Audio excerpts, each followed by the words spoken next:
안녕하세요 여러분, 또 다른 시간입니다. 이렇게 제 채널을 방문해 주셔서 감사드립니다. 지난 시간에는 그리스 신화 타로 카드 중 소드 카드라고 하는 검카드의 숫자 카드를 살펴보았어요. 오늘은 동전 카드라고 하는 펜타클 카드의 숫자 카드를 살펴보겠습니다. 펜타클 카드는 미누스 왕의 미로인 라비린투스를 만든 천재 대명사로 알려져 있죠. 아테네 최고의 조각가이자 전설의 천재 장인이 다이달로스의 이야기입니다. 날개를 달고 태양 가까이 날아올랐다가 밀랍이 녹아서 떨어져 죽었다는 이카로스의 아버지이자 그 날개를 제작한 사람이죠. 다이달로스는 아테네 왕 에레크테우스의 아들 에우팔라모스의 자식으로 대장장이신 헤파이스토스의 직계 후손이라고도 알려져 있어요. 그는 톱과 도끼도 발명하였다고 하고 움직이는 조각상도 발명하였다고 해요. 이렇게 훌륭한 천재 장인으로 알려져 있던 다이달로스에게는 탈로스라고 하는 어린 조카가 있었습니다. 조카는 다이달로스에게 기술을 배우고 있었는데요. 12살밖에 되지 않은 어린 나이임에도 불구하고 벌써 농노와 나침반을 발명하는 등 삼촌의 기술을 능가했다고 합니다. 다이달로스는 이렇게 재능 있는 조카를 사랑했지만 조카에 대한 질투심이 생겨나게 됩니다. 나날이 발전하는 조카가 자신의 명성을 위협하고 있다고 생각하게 된 거죠. 어느 날 다이달로스는 아테네 신전 지붕을 수리하던 중 조카를 지붕 꼭대기에서 떠밀어서 사망하게 만들었습니다. 순전히 질투심 때문이었어요. 다이달로스는 조카를 떨어뜨려 죽인 혐의로 재판을 받고는 아테네에서 추방되었습니다. 아테네에서 추방된 다이달로스는 미노스 왕이 다스리는 크레타로 갔는데 미노스 왕이 그를 거두어 주었다고 해요. 하지만 미노스 왕의 이야기에는 또 다른 이야기가 있어요. 당시 크레타는 소를 숭배하는 문화가 있었다고 합니다. 미노스 왕은 장남이 아닌 차남으로 태어나서 왕이 될 수 있는 명분이 부족했다고 해요. 이때 바다의 신 포세이돈이 그에게 아름답고 커다란 흰색 황소를 보내준 덕분에 크레타의 왕이 될 수 있었습니다. 왕이 되면 이 흰색 황소를 포세이돈 신에게 바쳐서 포세이돈 신의 권능을 세워주겠다고 약속했지만 막상 왕이 되고 보니까 이 아름다운 흰색 황소가 너무 탐이 나는 거예요. 그래서 그는 포세이돈에게 제물로 바치지 않고 자신이 그 흰색 황소를 차지해 버립니다. 이에 분노한 포세이돈은 미노스 왕을 벌하게 돼요. 그 벌은 미노스 왕의 왕비인 파시파에가 그 흰색 황소에게 참을 수 없는 정욕을 느끼게 만드는 것이었어요. 황소에게 참을 수 없는 욕정을 느낀 파시파에는 다이달로스를 찾아와서 황소와 사랑을 나눌 수 있게 암소 모양의 조각상을 만들어 달라고 간청하게 됩니다. 다이달로스는 자신을 거두어준 미노스 왕을 배신해야 하는 일이었기 때문에 망설이게 됩니다. 하지만 결국 포세이돈 신을 저버릴 수는 없었기에 파시파의 부탁을 들어주게 되죠. 이 결합의 결과로 괴물 미노타우루스가 태어나게 됩니다. 다이달로스가 이 일에 관여한 사실을 모르는 미노스 왕은 미노타우루스를 숨길 수 있는 장소를 만들어 줄 것을 부탁했고, 다이달로스는 한번 들어가면 아무도 다시 나오지 못하는 미로인 라비린투스를 만들었어요. 하지만 영웅 테세우스에 의해 미노타우루스는 죽게 됩니다. 그 이야기가 궁금하신 분들은 인터넷에서 테세우스와 미노스의 왕의 딸인 아리아드네의 이야기를 찾아보기 바랍니다. 결국 미노스 왕은 다이달로스가 자신을 배신했다는 사실을 알게 되고 다이달로스와 그의 자식인 이카로스를 미로 안에 가두었어요. 파시파에는 자신 때문에 그렇게 되었기 때문에 몰래 다이달로스에게 밀랍을 가져다 주었습니다. 다이달로스는 미로 안에 떨어진 새의 깃털을 모아 밀랍과 반죽하여 날개를 만든 다음 미로를 탈출할 수 있었어요. 미로를 탈출하면서 다이달로스는 아들인 이카로스에게 태양 가까이 가면 밀랍이 녹기 때문에 높이 날지 말라고 경고를 했어요. 하지만 이카로스는 날고 있는 자신에게 도취된 나머지 아버지의 경고를 무시하고는 하늘 더 높이 날아올랐습니다. 그러자 태양의 뜨거운 열기에 밀랍이 녹아서 그만 바다로 추락해버리고 맙니다. 이카로스가 떨어진 바다는 그때부터 이카로스 이름을 따서 이카리아 해라고 불리고 있다고 해요. 아들을 잃은 다이달로스는 그 이후 시실리로 가서 코칼러스 왕의 보호를 받게 되고 그를 위해 일하게 됩니다. 그 이후 다이달로스는 안락하고 부유한 생을 보냈다고 해요. 그러면 앞에 언급했던 이야기를 바탕으로 해서 동전 카드의 숫자 카드를 살펴보겠습니다. 우선 동전 1번 카드예요.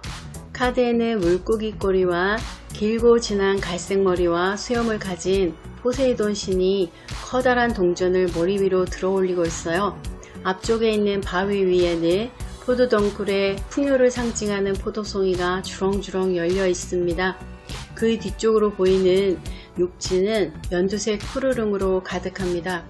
동전 1번 카드는 물질적인 성공을 향한 새로운 에너지가 분출될 것임을 암시하고 있어요. 다음은 동전 2번 카드입니다. 카드의 주인공은 다이달로스입니다. 풍요의 상징인 포도나무 아래에서 갈색 앞치마를 두르고는 무언가를 만들고 있어요. 그는 왼손에는 도끼를 들고 오른손에는 톱을 들고 있어요. 도끼와 톱은 모두 그가 발명한 발명품이라고 하네요. 테이블 위에는 그가 사용하는 연장들이 널려 있고 테이블 앞에는 커다란 펜타클이 놓여 있습니다. 동전 2번 카드 이야기는 다이달로스가 자신의 창의성을 이용해서 발명을 하고 있는 모습을 표현하고 있는 듯합니다. 동전 3번 카드입니다. 동전 3번 카드 속 다이달로스는 자신의 창조적인 능력이 명성을 얻어 끊임없이 사람들이 돈을 들고 찾아오는 모습으로 그려져 있어요. 풍요를 상징하는 포도나무가 커튼처럼 양쪽으로 드리워져 있네요. 카드 속 다이달로스는 성공한 장인의 모습이에요. 하지만 이 성공은 아직 초반에 불과하다는 것을 잊어서는 안 되겠습니다. 동전 3번 카드는 자신의 노력으로 보상을 받는 시기에 만나게 되는 카드입니다. 동전 4번 카드에서는 다이달로스가 4개의 펜타클을 누구에게도 빼앗기지 않으려는 듯 가슴에 꽉 끌어안고 있어요. 그의 앞으로 조카인 탈로스가 열심히 무언가를 만드는 데 집중하고 있습니다. 다이달로스의 얼굴 표정은 조카에 대한 질투심으로 가득합니다. 그것은 자신의 명성을 조카에게 빼앗길 것이라는 두려움 때문이기도 해요. 동전 4번 카드는 자신이 소중하게 지키려고 하는 것들에 지나치게 집착하고 있지는 않은지 돌아보아야 할 때 만나게 되는 카드입니다. 다음은 동전 5번입니다. 결국 다이달로스는 질투심으로 인해 어린 조카를 신전 꼭대기에서 밀어 사망에 이르게 하였습니다. 다이달로스는 머리 끝까지 낡은 망토를 눌러쓰고는 풍요로움의 상징인 포도나무 위에 5개의 펜타클을 뒤로 하고는 서둘러 도망치고 있어요. 펜타클 5번 카드는 재정적인 손실과 더불어 신뢰에 대한 상실을 나타냅니다. 동전 6번 카드에서는 다이달로스가 크레타의 왕 미노스 앞에서 무릎을 꿇고 두 손을 모아 간청하는 모습의 이미지로 표현되어 있어요. 미노스 왕은 다이달로스에게 황금 펜타클 6개를 건네고 있네요. 앞으로 다이달로스는 미노스 왕의 보호 아래서 이곳에서 생활하게 될 것입니다. 미노스 왕의 뒤편 벽면의 벽화 속에 그려진 소는 크레타가 소를 숭배하는 문화가 있음을 나타내주고 있어요. 동전 6번 카드는 돈이나 물질을 나누어야 할 때 만나게 되는 카드입니다. 그것은 내가 도움을 받거나 혹은 베풀어야 할 수도 있음을 나타내죠. 동전 7번 카드에서는 미노스 왕이 포세이돈 신에게 흰색 황소를 바치지 않으므로 벌을 받게 됩니다. 그 벌은 왕비인 파시파에가 흰색 황소에게 참을 수 없는 정욕을 느끼게 되는 벌이었어요. 황소에게 참을 수 없는 욕정을 느낀 파시파에는 다이달로스를 찾아와서 황소와 사랑을 나눌 수 있게 암소 모양의 조각상을 만들어 달라고 간청하게 됩니다. 파시파의 부탁을 들어주자니 자신을 거두어준 미노스 왕을 배신하게 되고 거부하자니 포세이돈 신을 거역하는 일이 되기 때문에 다이달로스는 갈등하게 됩니다. 동전 7번 카드는 지금까지 쌓아온 일들을 계속 진행할 것인지 아니면 새로운 목표로 나아가기 위해 결단을 내려야 할 것인지 강요받고 있을 때 또는 갈등하고 있을 때 만나게 되는 카드입니다. 다음은 동전 8번 카드입니다.